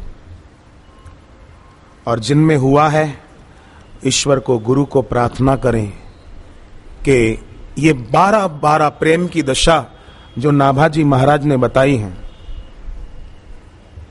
वो हमें अनुभव में आए। जितनी आई है भगवान करे सभी अनुभव में आए और हमारा ये जीवन सार्थक हो जाए। और वो तो चाहते भी हैं। तुलसीदास जी ने रामचरितमानस में तो सुंदर बातें बताई है, पर विनय पत्रिका में भी बहुत अच्छी बातें बताई। भगवान के बारे में तुलसीदास जी ने 4 प्रसंग भागवत के उठाए। पहला सुनना, इसके द्वारा उन्होंने बहुत अच्छी बात बताई। 4 प्रसंग उन्होंने भागवत के लिए तुलसीदास जी ने। एक तो उठाया भागवत का प्रसंग, गई मारण पूतना कुछ कालकुट लगाई, मातु की गति दुई ताही कृपालु जादव राई। पूतना विष पान कराने आई थी, पर भगवान ने उसको माता को जो गति देनी चाहिए वो पूतना को दी। फिर दूसरा प्रसंग लिया गोपियों का, कि गोपियों को भगवान ने महत बना दिया, कृपा अतुलित कीन, अतुलित कृपा की। गोपियां वेद नहीं पढ़ी थी, समाधि लगाना नहीं जानती थी, प्राणायाम नहीं करती थी, पर फिर भी कृपा अतुलित कीन। तीसरा प्रसंग लिया शिशुपाल का, जो भगवान को अपशब्द बोल रहा था, फिर भी भगवान ने भरी सभा में उसको अपने में विलीन कर दिया। चौथा प्रसंग लिया कि शिकारी, भगवान कृष्ण दूर बैठे थे और उनके चरण के नख की ज्योति इतनी चमक रही थी कि शिकारी को ऐसा लगा कि कोई हिरण बैठा और उसकी आंख चमक रही, और लगा दिया तीर। वो तीर लगा भगवान कृष्ण के चरणों में, और भगवान ने अपनी जीवन लीला समेटते समेटते जब वो शिकारी आया, भगवान से माफी मांगने लगा, मेरी गलती हो गई नाथ, मुझे माफ कर दो। भगवान ने क्या किया, व्याध चित्त दे चरण मार्यो मूढ़ मति मृग जानी। मूढ़ मति ने हिरण जानकर तीर मार दिया। तो भगवान ने क्या किया? सो सदेह स्वलोक पठ्यो प्रगट करी निज बानी। ये बानी शब्द बड़ा प्यारा है। प्रगट करी निज बानी। बानी मतलब वाणी नहीं, बानी मतलब आदत। तुलसीदास जी कहते हैं कि राम जी के रूप में थे जब ये कृष्ण, तब जो आदत पड़ी थी सबका उद्धार करने की, वो आदत अभी भी छूटी नहीं है।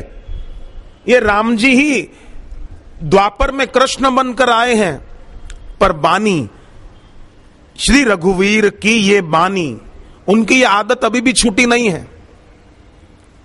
ताड़का का उद्धार कर दिया था, एक बाण, एक ही बाण प्राण हरि लीना, दीन जानिते ही निज पद दीना। ताड़का जो यज्ञ विध्वंस करती थी उसको अपने धाम में भेजा। ये उनकी आदत है। बोले कोमल चित्त अति दीन दयाला, कारण बिन रघुनाथ कृपाला। गीध अधम खग आमिष भोगी, गति दीनी जो जाचत जोगी। मांस खाने वाला पक्षी, योगियों को गति जो न मिल पाए वो जटायु को दी। मारीच जो भ्रमित करने आया था रूप बदल के, हिरण का रूप लेकर आया, उसको भगवान राम ने मारा। पर क्या किया? अंतर प्रेमता सुपहिचाना, मुनि दुर्लभ गति दीन सुजाना। बड़े बड़े मुनियों को जो गति दुर्लभ थी वो मारीच को दे दी। तो भगवान की ये बानी, ये आदत है। ऐसे ही भगवान को पाए हुए गुरु की भी ये आदत है कि किसी से नहीं पूछेंगे तुमने पढ़ाई कहां तक की, अगर बड़ी पढ़ाई की है तो ही तुमको दीक्षा दूं। नहीं नहीं, पढ़ाई की हो या न की हो, कोई योग्यता हो चाहे न हो, पर आया ना तू शरण में आ गया, चल भाई इसको भगवान के नाम की दीक्षा मिल जाए, चल तेरा भी कल्याण हो जाए। विद्यार्थी है, कितने ही चंचल हैं, चल भाई सारस्वत मंत्र लो, जप करो और विद्यावान बनो। और फिर कितनी सेवाएं। हम अपनी वैदिक संस्कृति भूल न जाएं, जहरीले रंगों के प्रभाव में आकर अपनी त्वचा खराब न करें और रोगग्रस्त न हो। उसके लिए पलाश के फूलों से गुरुदेव रंग छांटते हैं। और वैलेंटाइन डे मनाकर हमारे देश के युवान दिशा भ्रमित न हो तो माता पिता का पूजन दिवस मनवाते हैं। और भी उनकी कृपा का वर्णन पूरा तो कौन कर सकता है। तो उनकी भी ये आदत है। जैसे तुलसीदास जी कहते हैं ना कि श्री रघुवीर की बानी, राम जी को जो आदत थी वही कृष्ण अवतार में बोले देखने को मिलती है। ऐसे ही सदगुरु की भी आदत है कि सबका उद्धार हो, सबका मंगल हो।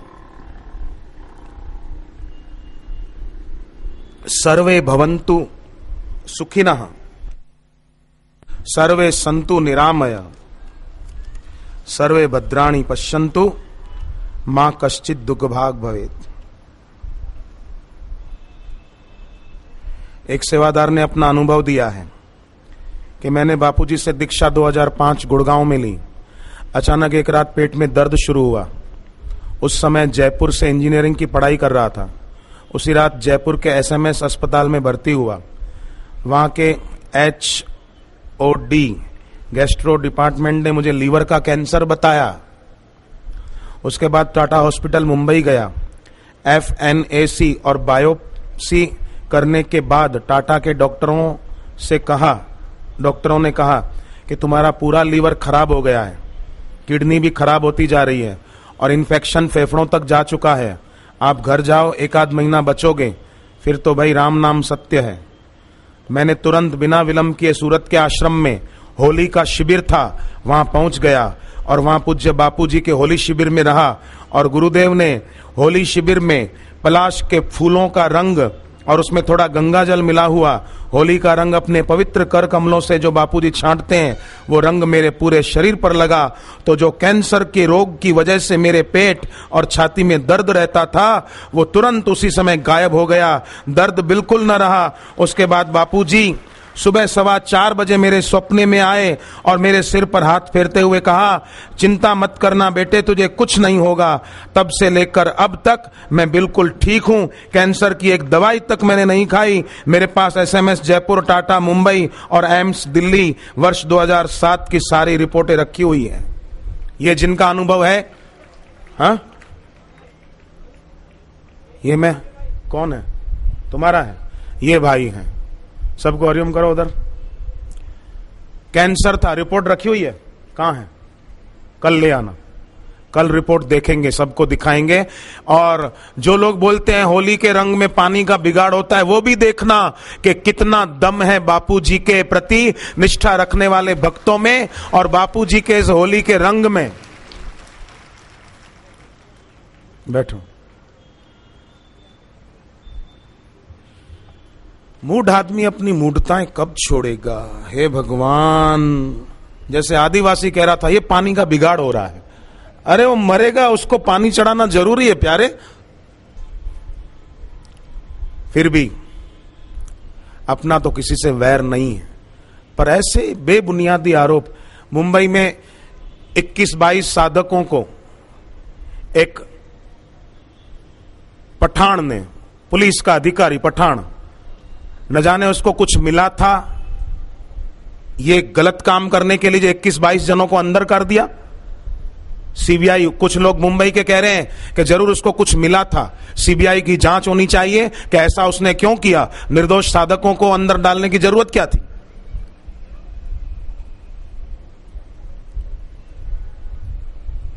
ईश्वर की लाठी में आवाज नहीं होती, देर सबेर वो प्रभु देख रहा है, उसके वहां अंधेर तो नहीं, देर भी नहीं है। खैर, होली की रात सभी भाई बहनें, समझो किसी को शारीरिक आर्थिक कोई तकलीफ नहीं है, तो वो लोग अपनी भक्ति बढ़ाने के लिए भी होली की रात चंद्रमा में भगवान विष्णु, लक्ष्मी और सूर्य भगवान की भावना करके अर्घ्य दें, दूध जल मिलाकर खीर का भोग लगाएं और जब करेंगे मेरी भक्ति बढ़े, मेरी उपासना बढ़े, मुझे इसी जन्म में भगवत प्राप्ति हो। और जिनके घर में कोई तकलीफ है वो तकलीफ मिटाने का संकल्प करो। अर्थप्रद सोमवार व्रत बताया स्कंद पुराण में कि किसी को कोई तकलीफ है और ज्यादा है, अगर वो मिटती नहीं, तो अर्थप्रद सोमवार व्रत भी बताया। सोमवार को शिवलिंग पर दूध जल चढ़ाकर 8 मंत्र बोलते गए।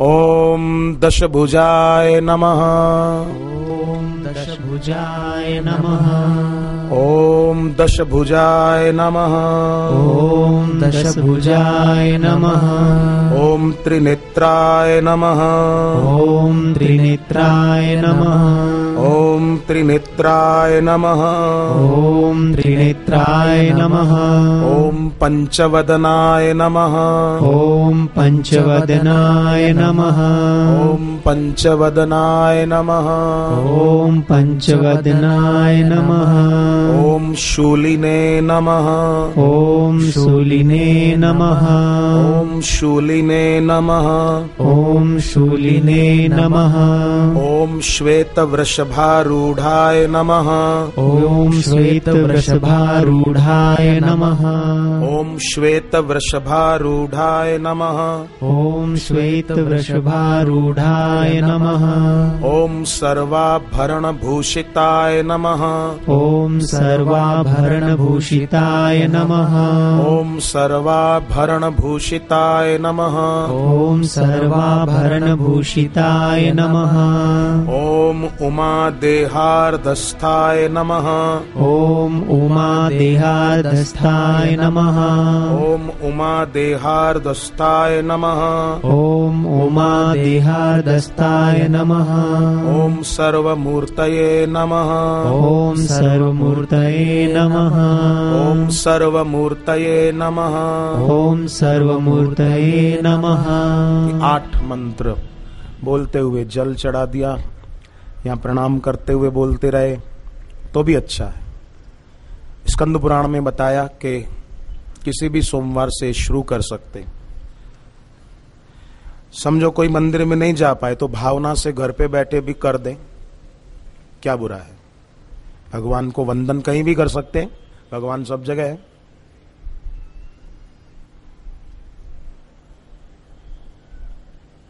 बहुत देर से बैठे हैं, बापूजी पधारेंगे अभी, पर 2-4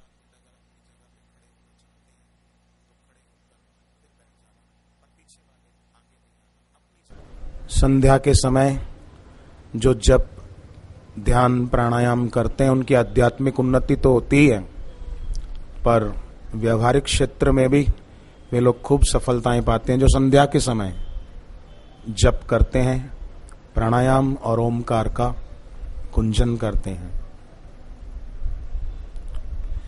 जिनके छोटे छोटे बच्चे हैं, घर में बच्चियां हैं छोटे छोटे, और कई बार हमने देखा है छोटे छोटे बच्चों को नजर लग जाती तो बीमार भी हो जाते हैं बेचारे, तो बहुत आसान तरीका है उन बच्चों की रक्षा करने का। एक काला धागा ले लें, अपने साहित्य स्टॉल से मिल जाएगा, सबके लिए जरूर नहीं है, बच्चे जिनके घर बीमार हो जाते हैं बार बार, तो एक काला धागा ले लिया, साहित्य स्टॉल पे मिल जाएगा, उसमें बापूजी की तस्वीर वाला एक लॉकेट डाल दिया, एक तरफ ओमकार है, एक तरफ गुरुजी की तस्वीर है, वो लॉकेट काले धागे में डाल दिया और वो धागा पूजा की जगह पे रख दिया। गुरुदेव का और हनुमान जी का स्मरण करते हुए एक मंत्र 108 बार बोलें उस धागे की तरफ देखते देखते। मंत्र है ओम ऐं ह्रीं हनुमते श्री रामदूताय नमः। ओम ऐं ह्रीं हनुमते श्री रामदूताय नमः। ओम ऐं ह्रीं हनुमते श्री रामदूताय नमः। ओम ऐं ह्रीं हनुमते श्री रामदूताय नमः। ओम ऐं ह्रीं हनुमते श्री रामदूताय नमः। 108 बार बोलें और धागे की तरफ देखते देखते, फिर वो अपने बच्चों को पहना दे। खुद भी पहन सकते हैं, अगर खुद को ऐसा लगता हो कुछ तो अपनी रक्षा के लिए खुद के गले में भी बांध सकते हैं।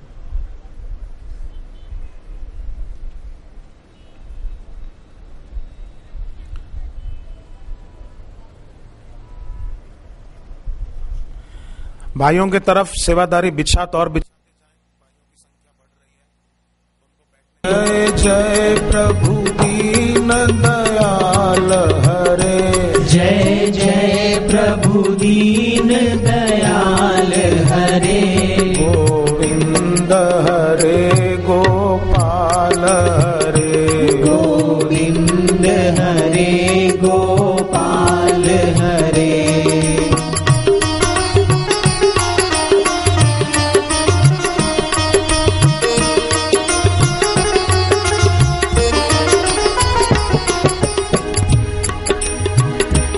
जय जय प्रभु दीन दयाल हरे, जय जय प्रभु दीन दयाल हरे। गोविंद हरे गोपाल हरे, गोविंद हरे गोपाल हरे। गोविंद हरे गोपाल हरे, गोविंद हरे गोपाल हरे।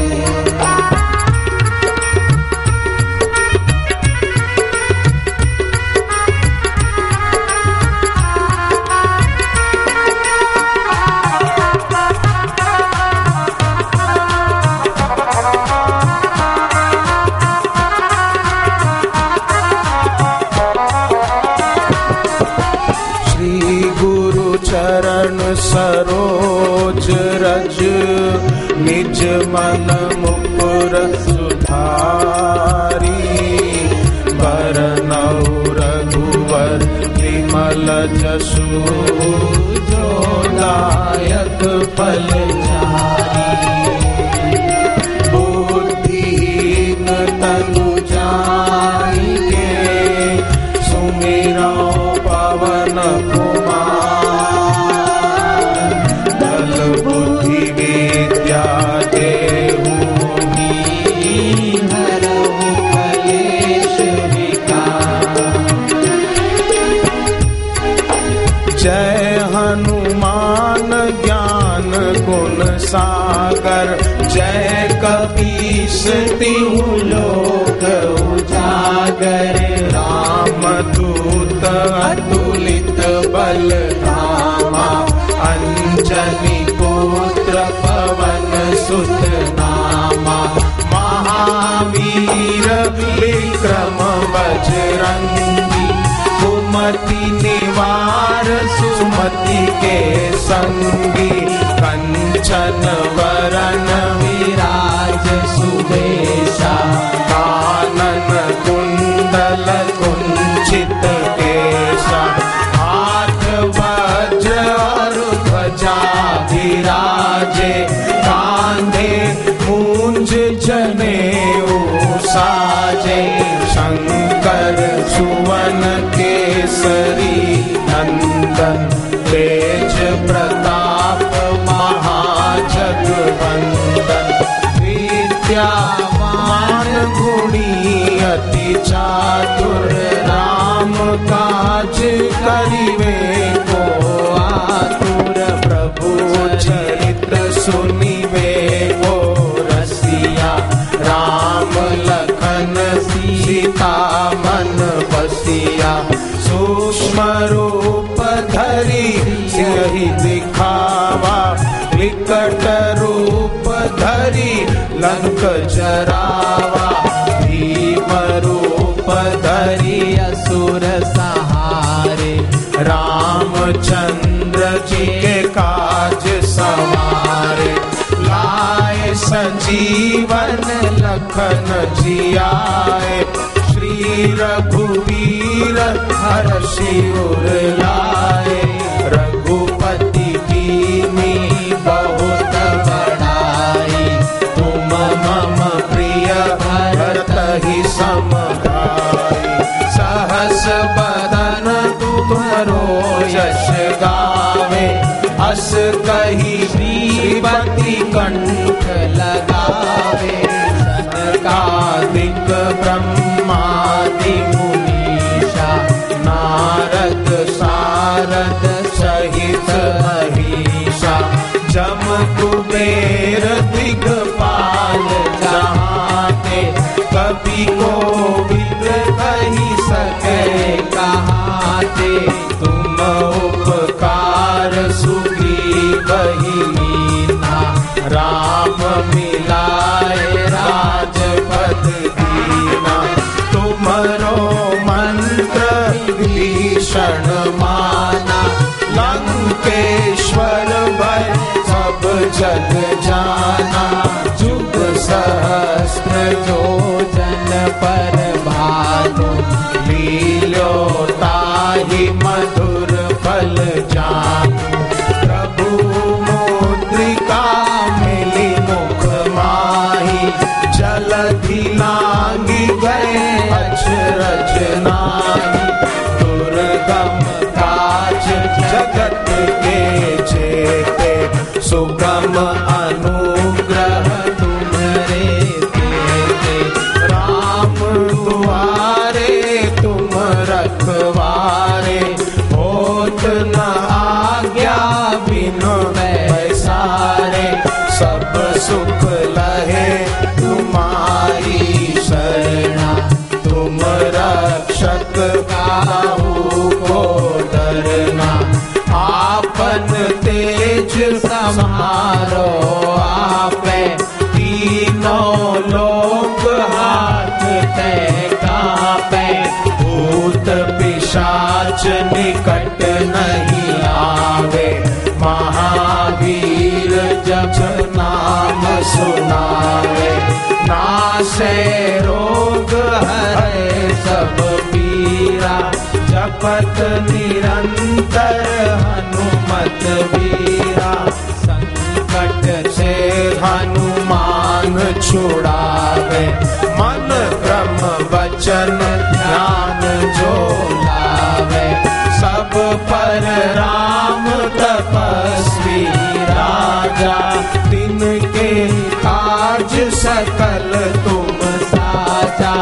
और मनोरथ जो कोई लावे, सोई अमित जीवन फल पावे।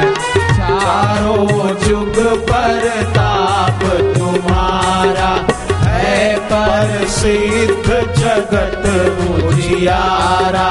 साधु संत के तुम रखवारे असुर निकंदन राम दुलारे।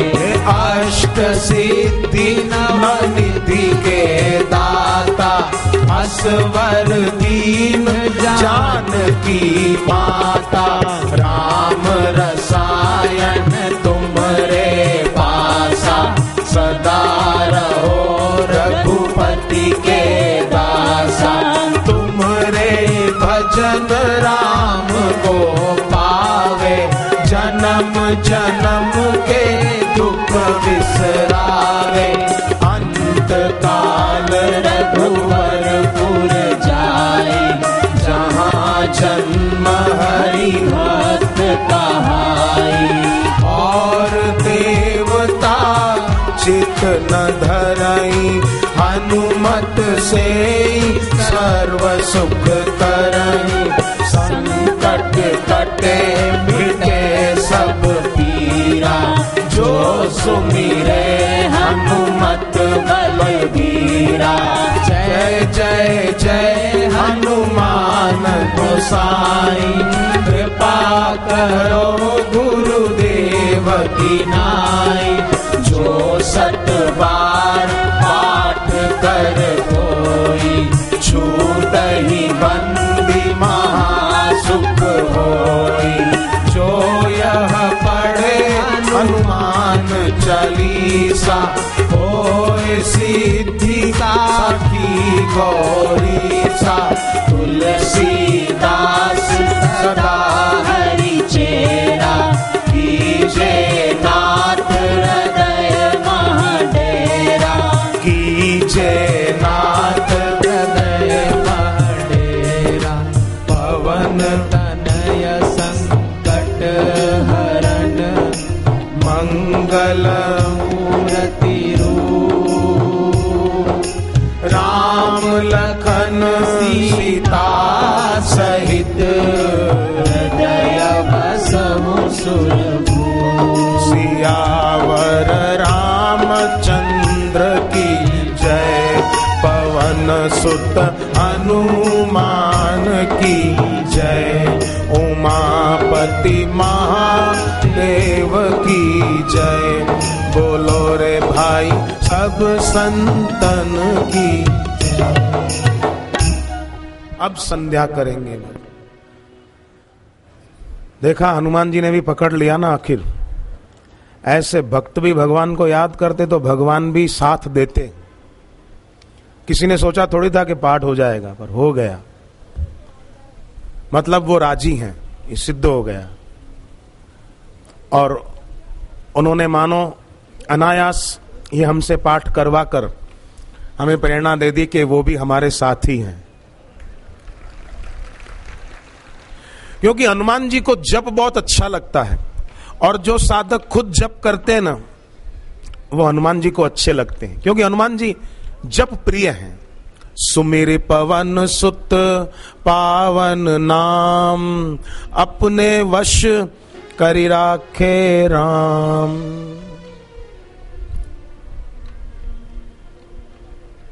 श्री राम जय जय राम। श्री राम जय जय राम। श्री राम जय जय राम।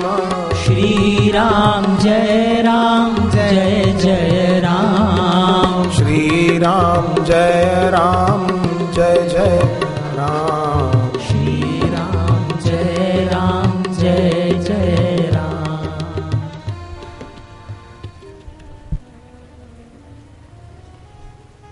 अब संध्या का समय है, थोड़ी देर शांत होकर हम लोग ओमकार का गुंजन करेंगे, संध्या वंदन करेंगे। हरि